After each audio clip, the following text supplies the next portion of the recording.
Assalamualaikum,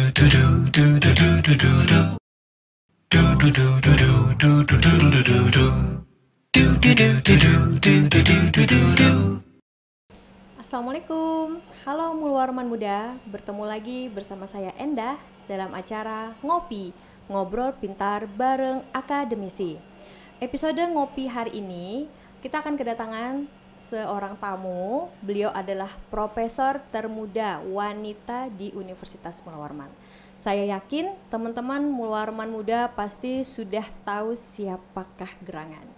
Ya, halo Ibu, kita hari ini kedatangan Ibu Profesor Dr. Esti Handayani Hardi, SPI MSI. Assalamualaikum Ibu, apa kabar? Waalaikumsalam warahmatullahi wabarakatuh. Terima kasih Mbak Endah sudah diundang. Selamat pagi semuanya.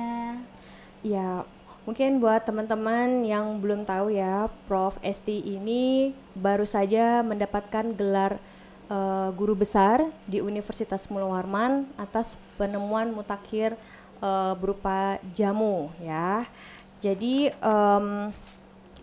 beliau adalah pembuat jamu ikan pertama di Indonesia. Nah, pasti teman-teman mikir ya, jamu untuk ikan, biasanya kan jamu untuk kita ya manusia gitu loh. Nah, oke.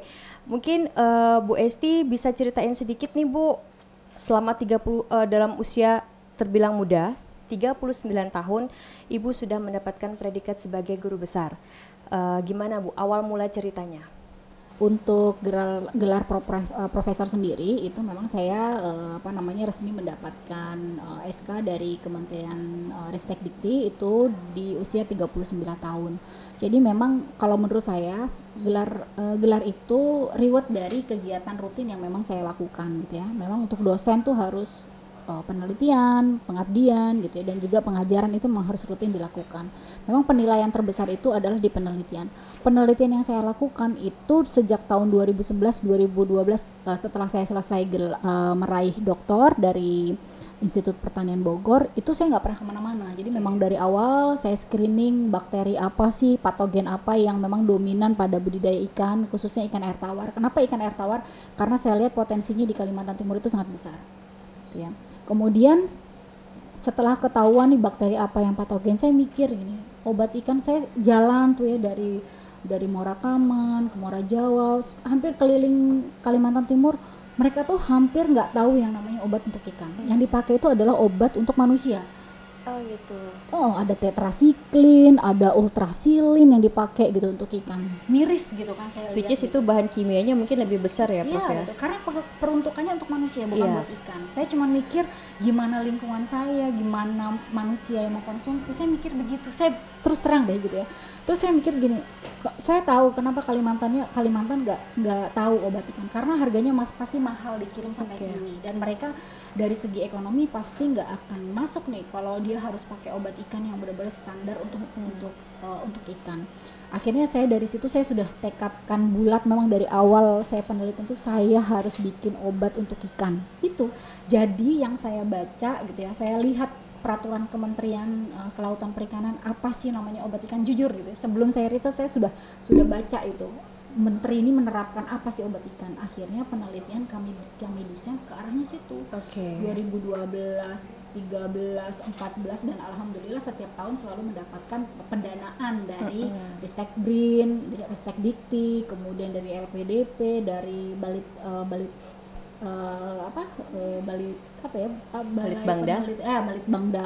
Provinsi Kaltim gitu. Jadi semua pendanaan termasuk IDB juga gitu ya, untuk mengembangkan mana sih dari tanaman di Kalimantan itu yang punya potensi. Saya mikir gini, yang dipakai tanaman apa sih Bu gitu. Saya pakai tanaman yang bisa saya budidayakan. Karena apa, saya mikir itu nanti kalau petani bisa tanam, saya beli, itu income-nya ke petani juga. Jadi saya mikirnya itu udah jangka panjang. Saya memang udah industrialisasi itu sudah saya pikirkan 2012 sebelum saya sampai sekarang gitu ya, dan saya nggak pernah bermimpi bahwa produknya sekarang jadi gitu. Itu juga menurut saya reward gitu. Selain Ibu memikirkan konsepnya, Ibu juga memikirkan sustainability dari tanaman itu sendiri, dari perekonomian itu sendiri ya Bu. Jadi tidak hanya menciptakan sebuah produk, tapi bagaimana membangun industri itu sendiri di Kalimantan. Dan harus bisa bermanfaat tuh tidak cuma untuk saya, tidak hanya untuk umum, tapi untuk masyarakat sekitar, itu yang dipikirkan. Karena harga yang saya pakai kan bahannya itu sebenarnya bahan-bahan yang murah ya, kayak misalnya temu kunci, kemudian terong asam, lempuyeng, yang harga jualnya di pasaran tuh murah. Kalau mereka tanam dan saya beli dengan harga yang mahal, itu pasti mereka senang. Dan sekarang saya sudah bekerja sama dengan 3 petani itu di Loakulu, Sebulu, sama di Loajanan, Loakulu gitu ya. Itu dia menanam untuk 3 tanaman tadi, dan semua hasil panennya mereka saya yang beli. Oh gitu. Itu Iya. di tanda tangan MOU, dan kebetulan memang didanai dari LPDP.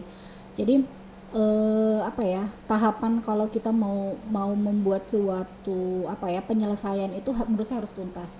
Saya nggak pernah tergiur untuk meneliti yang lain yang misalnya lagi booming gitu ya. Saya nggak pernah tertarik. Waktu kemarin booming rumput laut gitu, antibakterial dari rumput laut gitu ya, saya nggak pernah bergeming, karena saya mikir ini harus saya selesaikan. Iya, Gitu. Kalau itu. bukan saya yang menyelesaikan, orang lain belum tentu tertarik gitu kan. Betul Bu. Makanya yang kami pikirkan adalah mengapa dari sekian banyak produk untuk ikan, Ibu memilih jamu ikan. Ternyata ini jawabannya Bu ya. Iya. Jadi saya rasa konsistensi juga sangat penting sekali dalam pengembangan karir kita, fokus pada pendidikan kita. Seperti Bu Esti bilang, beliau dari 2011 sudah mempunyai konsep atau desain ingin seperti apa selama 10 tahun ke depan project ini digarap, dan alhamdulillah finally itu udah berhasil ya.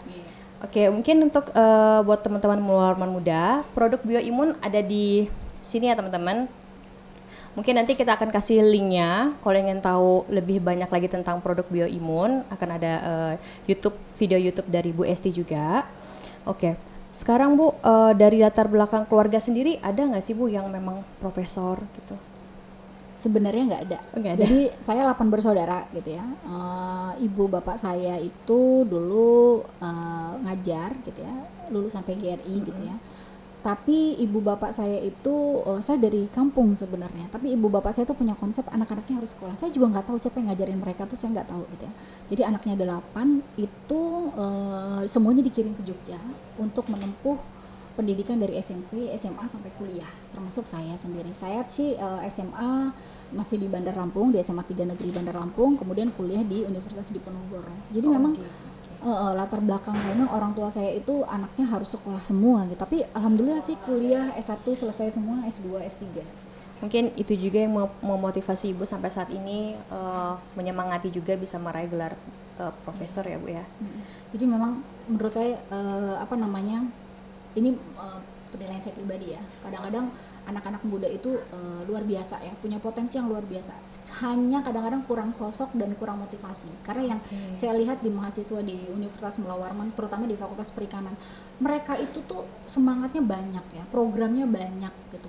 Tapi kadang-kadang kurang disupport dan nggak tahu jalannya. Nah, jadi dengan saya riset itu kan selalu melibatkan dengan mahasiswa. Mahasiswa saya tuh selalu ngikutin roadmap. Jadi supaya dia itu tahu apa yang dia kerjakan, latar belakangnya mana. Jadi yang mahasiswa penelitian tahun 2018 itu dia sudah tahu anak-anak kemarin yang 2016-14 risetnya tentang apa. Jadi dia baca runut gitu. Jadi mereka pun paham yang dia lakukan itu adalah bagian dari menyelesaikan permasalahan aquaculture di Kalimantan dan juga Indonesia gitu. Kalau untuk sosok yang menginspirasi sendiri siapa buat Bu Esti?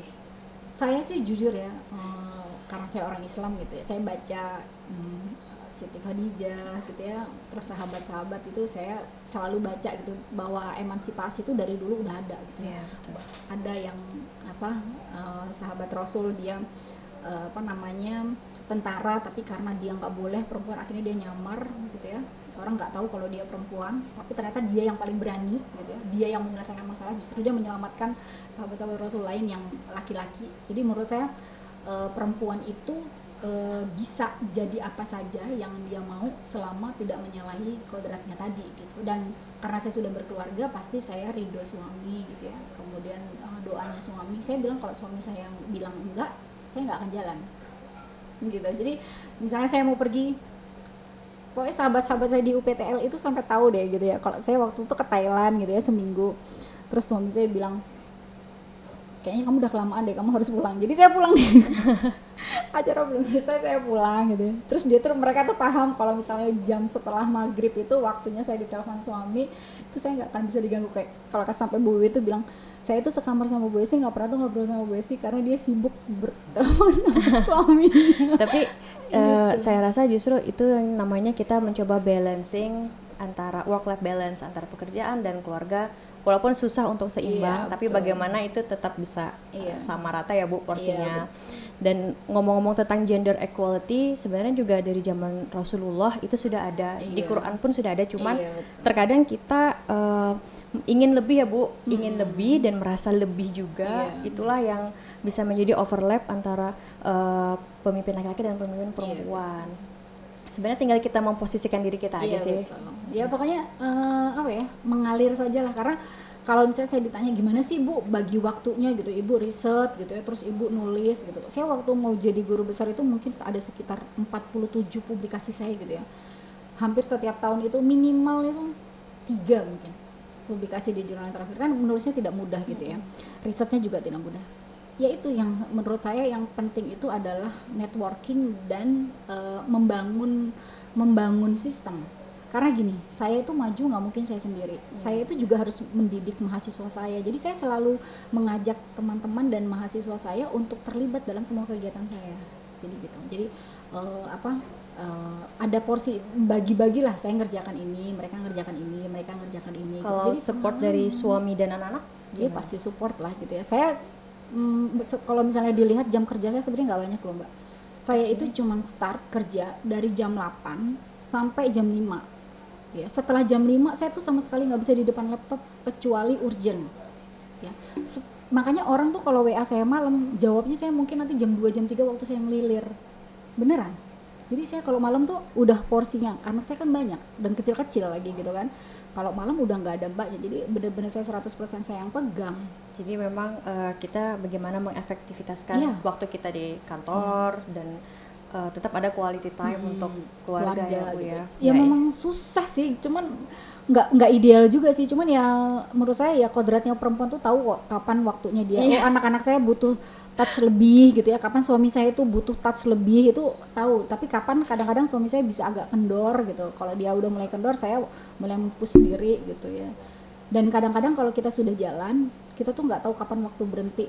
Jadi menurut saya jalani saja gitu. Kalau arahnya sudah benar, tapi memang diskusi dengan orang yang kita anggap punya pengalaman dan dia punya punya andil yang besar, itu menurut saya penting karena untuk meluruskan arahnya dia gitu ya. Maksud saya agama apapun lah gitu. Iya betul. Jadi memang walaupun kita sudah punya tujuan dan keinginan, tetap sharing dengan orang yang lebih pintar, advice, itu juga tetap kita terus open ya Bu ya. Iya harus open, jangan terus mentang-mentang nih saya sudah profesor saya nggak mau lagi belajar ikut webinar. Sampai teman saya tuh heran, ngapain sih Bu ngikutin webinar lagi, emang sertifikatnya untuk apa? Wait, saya bukan butuh sertifikatnya, saya butuh ilmunya. Karena kadang-kadang ada hal yang kelewat yang saya nggak tahu dari orang lain gitu, hal yang sudah mengerjakan ini kadang-kadang ada yang ketinggalan. Nah orang lain itu memberikan informasi, dan menurut saya itulah proses belajar itu gitu.